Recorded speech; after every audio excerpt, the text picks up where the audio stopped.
How's it going, everyone? Coach Javi here. Welcome back to the channel. Today it's a bit windy out here, so hopefully you guys can hear me. I figured we try and kill two birds with one stone. We're gonna do a training session so you have an idea for a session that you could do out by yourself, completely individual. Actually, you might need someone to pass you a soccer ball for one or two of the exercises. For the most part, it's individual. If you have a brother, a sister, a G-friend, a boyfriend, a dad, a mom, whoever can come out with you and just roll you the soccer ball, that's really all you need. The other thing, as you guys can see by the title of this video, is I'll just give you guys some tips and I'll talk in the background of the training session. What are some tips, what are some tricks, and some things that'll help you improve and help you get to the next level. So nothing that's like rocket science or any super secret tricks that nobody knows already. So without further ado, let's get straight into it.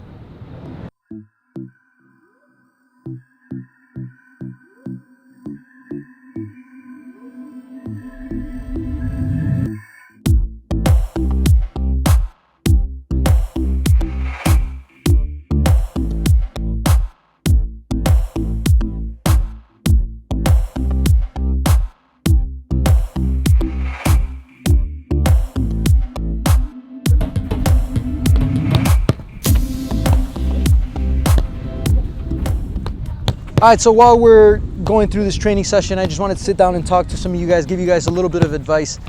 A lot of players who watch my channel are thinking about becoming professional footballers and one day want to play in college, and then after that obviously go on and have a long career. So there's 5 things that I wanted to talk about today in this video that I think are little things that you could do that show that you are ready to play at the next level or are going to get you into the mindset of playing at the next level. So if you guys watch the channel, then you guys know that I'm not about any secret tips or any secret tricks or any shortcuts or anything like that. It's all about how hard you work and how much you're willing to get to the next level. But if you want my advice on how to become a professional footballer, here are 5 things that I got for you.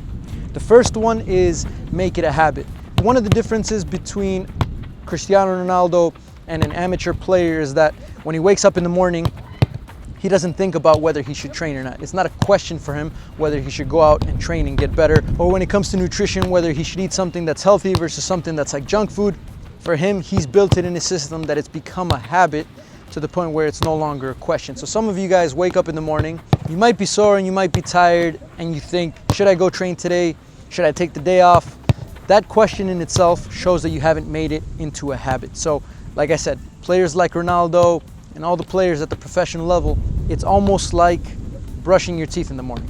Everyone does it. It's not a question whether you should or you should. On that day, you just do it because you've built a habit, and that's as easy as it is. So I know it's a lot of work, but if you make these things a habit, to go out and get better, to eat the right things, to take care of your body, to do your rehab, as opposed to making it a question, then you're on your way to the next level. The second one, as a coach, I see this a lot. Make sure you think before you talk and before you give an excuse. When I talk to players on where they've played, or when they tell me why they haven't signed a professional contract or why they didn't get minutes on their team, they always talk about the coach didn't like them, the coach had some favorites, or there was some sort of an excuse that they've put into their own heads that makes it okay for them not to have gotten that starting position or for them to not have gotten signed. At the end of the day, the coaches don't care about what the excuses are. They're not going to believe any of that stuff. So just think when you talk to coaches and you explain to them maybe your past or your goals and your objectives, just think if something is coming off as an excuse, whether you believe that it was true or not, in a coach's perspective or in a coach's mindset, they're automatically going to think that you're going to make an excuse when they decide that you're not good enough to play for them or when you're not ready to play for the next level. Think before you make an excuse, even if you believe that that excuse is valid. Coaches, referees, the opponents, nobody's going to care about your excuses. So point number 3, and I think this is very important, and you see it when players jump up to another level. We talk about decision making and the decision making process at the next level, at the pro level. It comes down to this. Professional athletes, professional footballers, during the game, they're making a decision and they're making certain specific actions throughout the entire game. And the players at the top level are making a lot more actions within a shorter amount of time than an amateur player. So if you see an amateur player, after they pass a ball, they stop, they watch the play, maybe they're jogging, they're watching the play, and they don't have to make a decision until 2-3 seconds later. A professional, after they make a pass, they're already starting to think in their head, what is my next action? What is the next thing that I should do? So after I make a pass, should I move into a different space? Should I check off at an angle? Should I go and follow the pass? And they make a lot of these actions in a much shorter time than an amateur player does. And so when players jump from being in an amateur level to going to play at a professional team, the speed of play is so fast for them that they can't process how many actions that they have to make within such a short amount of time. And then that's when they end up making a bad pass. They give the ball away. By the time they take their first touch, someone's already come and take it off of them. So think about that. Think about that when you're playing. What is my next action? And try to do that throughout the whole game, so your thought process is a lot faster, you're thinking a lot quicker, and you're making a lot more decisions in a shorter amount of time. I think a lot of players also have the misconception that all they have to do is show up to training or go out and train individually. And here at Keyworth, we'll see so many players who come out by themselves and they'll do individual training sessions every single day. And they think that just because they come out here and they get the reps in, that they're going to become better players. For me, it's much more important the quality of the practice than the quantity of the practices. So if you come out here and you go through the motions and you think, oh, I'm just going to set up some cones and try to make it look fancy, get a few reps in, and then leave, you have to think after the session, did you really get quality reps in? Because I'm a big believer that if you come out and you train badly, you're going to get worse as a player as opposed to just staying the same or getting better just because you're out here.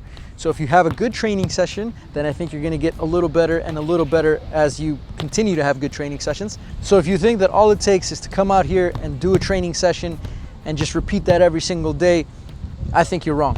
Because I think that you could actually get worse by coming out here every single day and not really thinking about things that you can apply in a game and not really thinking about improving and the quality of each training session. So think about that. Just remember that practice does not make perfect, practice makes permanent. And if you're consistently having bad sessions, you're going to get worse as a player, and I truly believe that. The last piece of advice I have is something that you really have to take into account when you do get to the higher levels where competition is a lot more intense and you're talking about, signing a professional contract or playing with guys that football is their full-time job. Coaches at the youth levels specifically, they encourage mistakes. They want you to improve and they want you to realize that after every single failure, you have a chance to get better and you have a chance to see what you did wrong and how to improve it. When you get to the pro level, mistakes are not looked at the same way. I'm not saying that you shouldn't ever make mistakes, because you're going to make mistakes. But when it comes to playing at a level where people are using this to take care of their families, to pay their bills, essentially to make a living, you are no longer allowed to make as many mistakes as you want. So when players come to tryouts at a professional club, even when they're playing in the rondos or the warm-up and they're starting to make a lot of mistakes, it is not okay. It is no longer okay at that level to say, my bad, I'll get it on the next one. Because every time you make a mistake, you're putting your team's success rate at risk. So when you go into a game, players have win bonuses, they have bonuses for winning championships, for winning the league, for being top 4, whatever it is. And every time you make a mistake, if it leads to an opportunity that the other team can score or it leads to you losing the game for your team, it is no longer okay to make that mistake. So the players at the highest levels, they minimize the mistakes as much as possible because they know that at that point, my bad is no longer okay. Players are, like I said, players are taking care of their families, they're paying their bills, they have to pay their mortgage, and they don't want to end up homeless. So this no longer becomes an opportunity for you to learn from your mistakes. It becomes an opportunity for you to minimize those mistakes as much as possible if you want to get to the next level. And I know that might sound weird because, like I said, a lot of coaches encourage mistakes, but you got to remember that at the youth level, that's okay because you're still really focused on development.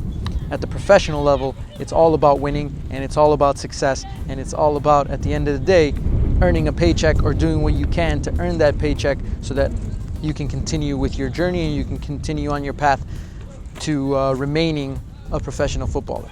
So to sum it all up, first of all, I hope you guys liked the training session, some ideas for you to come out here on your own, get some reps in, and like I said, have a quality practice, but also take some of these tips, apply them how you want. This is just my perspective. It doesn't mean that they're right or wrong, but just from my philosophy and from my experiences, these are some things that I think could help you guys. And yeah, if you guys like the video, make sure you guys go ahead and subscribe, hit the like button, and that's it for this one. Until next time, and adios, muchachos.